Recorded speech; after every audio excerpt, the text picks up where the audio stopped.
여호수아 7장 1절에서 15절 말씀입니다. 이스라엘 자손들이 온전히 바친 물건으로 말미암아 범죄하였으니 이는 유다 지파 세라의 증손 삽디의 손자 갈미의 아들 아간이 온전히 바친 물건을 가졌음이라. 여호와께서 이스라엘 자손들에게 진노하시니라. 여호수아가 여리고에서 사람을 베델 동쪽 베다윈 곁에 있는 아이로 보내며 그들에게 말하여 이르되 올라가서 그 땅을 정탐하라 하며 그 사람들이 올라가서 아이를 정탐하고 여호수아에게로 돌아와 그에게 이르되 백성을 다 올라가게 하지 말고 2-3천 명만 올라가서 아이를 치게 하소서.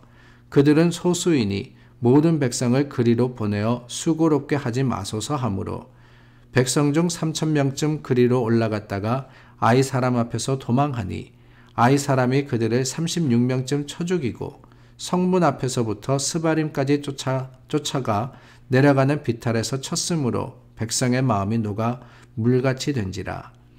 여호수아가 옷을 찢고 이스라엘 장로들과 함께 여호와의 궤 앞에서 땅에 엎드려 머리에 티끌을 뒤집어 쓰고 저물도록 있다가 이르되 슬프도소이다 주 여호와여 어찌하여 이 백성을 인도하여 요단을 건너게 하시고 우리를 아모리 사람의 손에 넘겨 멸망시키려 하셨나이까. 우리가 요단 저쪽을 만족하게 여겨 거주하였다면 좋을 뻔하였나이다. 주여 이스라엘이 그의 원수들 앞에서 돌아섰으니 내가 무슨 말을 하오리이까. 가나안 사람과 이 땅의 모든 사람들이 듣고 우리를 둘러싸고 우리 이름을 세상에서 끊으리니 주의 크신 이름을 위하여 어떻게 하시려 하나이까 하니 여호와께서 여호수아에게 이르시되 일어나라 어찌하여 이렇게 엎드렸느냐. 이스라엘이 범죄하여 내가 그들에게 명령한 나의 언약을 어겼으며 또한 그들이 온전히 바친 물건을 가져가고 도둑질하며 속이고 그것을 그들의 물건들 가운데에 두었느니라. 그러므로 이스라엘 자손들이 그들의 원수 앞에서 능히 맞서지 못하고 그 앞에서 돌아섰나니 이는 그들도 온전히 바친 것이 됨이라. 그 온전히 바친 물건을 너희 중에서 멸하지 아니하면 내가 다시는 너희와 함께 있지 아니하리라. 너는 일어나서 백성을 거룩하게 하여 이르기를 너희는 내일을 위하여 스스로 거룩하게 하라. 이스라엘의 하나님 여호와의 말씀에 이스라엘아 너희 가운데에 온전히 바친 물건이 있나니 너희가 그 온전히 바친 물건을 너희 가운데에서 제하기까지는 내 원수들 앞에 능히 맞서지 못하리라. 너희는 아침에 너희의 지파대로 가까이 나아오라. 여호와께 뽑히는 그 지파는 그 족속대로 가까이 나올 것이요 여호와께 뽑히는 족속은 그 가족대로 가까이 나올 것이며 여호와께 뽑히는 그 가족은 그 남자들이 가까이 나올 것이며 온전히 바친 물건을 가진 자로 뽑힌 자를 불사르되 그와 그의 모든 소유를 그리하라. 이는 여호와의 언약을 어기고 이스라엘 가운데에서 망령한 일을 행하였음이라 하셨다 하라. 무슨 스포츠든 한 해가 끝나면 시즌이 끝나면 최고 잘한 선수를 뽑습니다.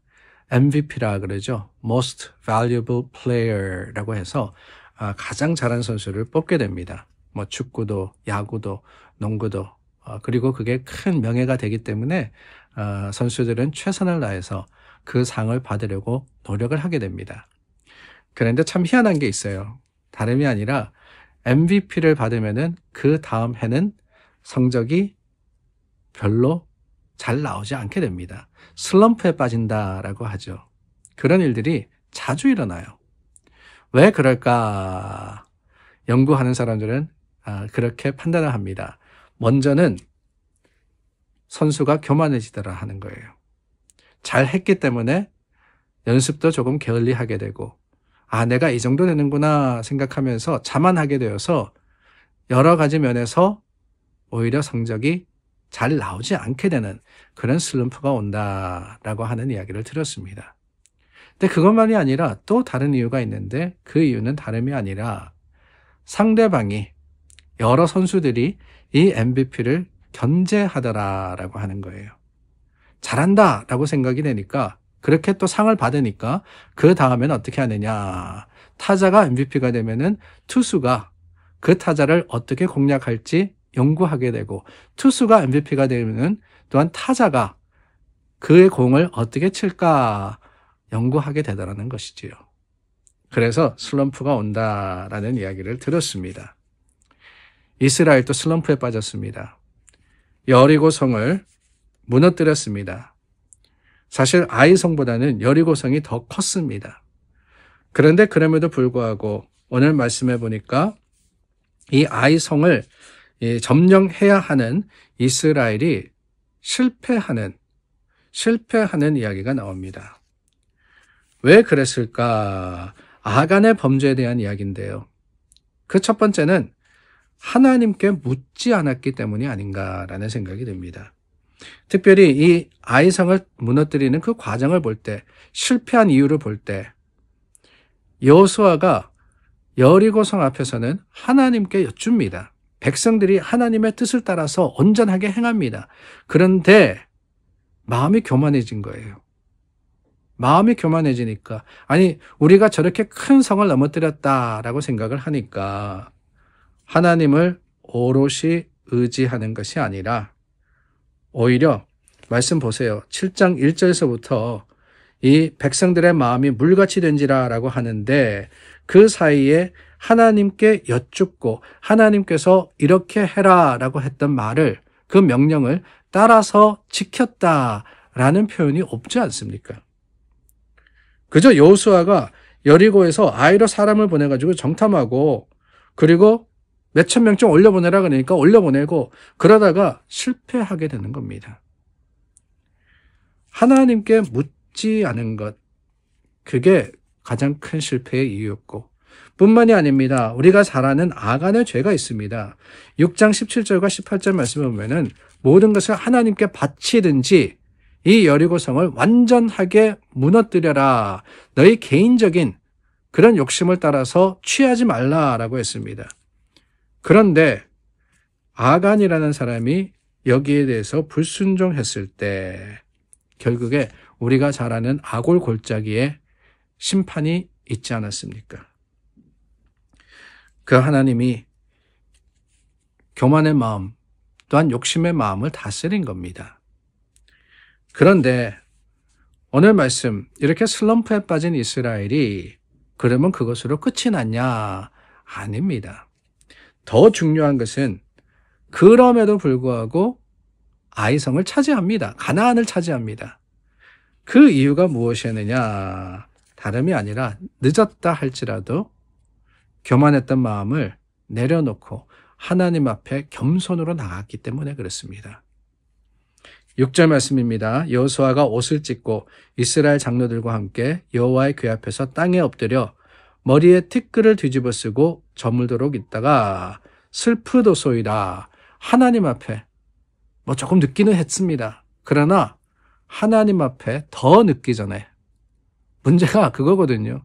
우리는 실패할 때 어떻게든 내가 해보려고 계속해서 발버둥 치다가 기회를 놓칠 때가 너무나도 많지 않습니까? 실패할 때 하나님께 바로 나간 거예요. 하나님께 바로 나갑니다. 그리고는 그 실패의 원인을 찾습니다. 하나님께 여쭙습니다. 뿐만이 아니라 그 실패의 원인을 해결하는 것, 이게 승리의 비결이었습니다. 이게 바로 믿음의 지혜가 아닐까요? 우리도 인생에서 실패할 때가 있습니다. 누가 다 성공해요? 그렇진 않아요. 우리는 믿음에서도 실패하고 또한 삶에서 실패할 때도 있습니다. 그럴 때 누구를 찾아야 한다고요? 하나님을 먼저 찾는 겁니다. 하나님께 나와서 내려놓는 겁니다. 그리고는 하나님의 말씀을 따라 행하는 겁니다. 그럴 때 하나님은 우리의 실패를 성공으로 바꾸시고 우리의 연약함을 강함으로 변화시켜 주십니다. 그러고 보면은 이러한 슬럼프도 유익한 게 아닐까요? 시편 119편 71절입니다.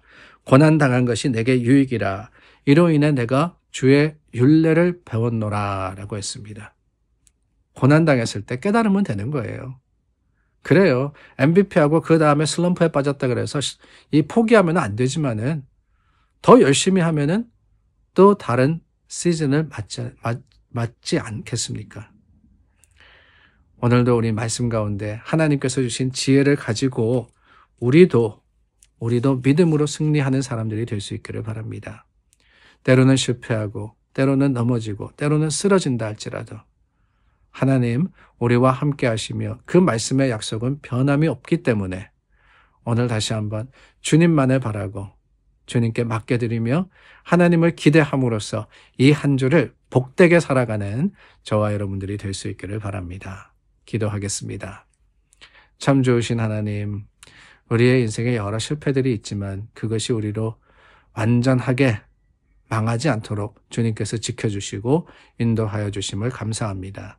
오늘도 약속 붙들고 믿음의 소망으로서 다시 한번 일어섭니다. 주님을 바라고 주님 앞에 나와 하나님께 엽죽는 지혜가 있게 도와주시옵소서. 예수님의 이름으로 기도드립니다. 아멘. 오늘도 믿음으로 하루를 시작합니다. 믿음으로 승리하는 여러분들 되시기를 바랍니다.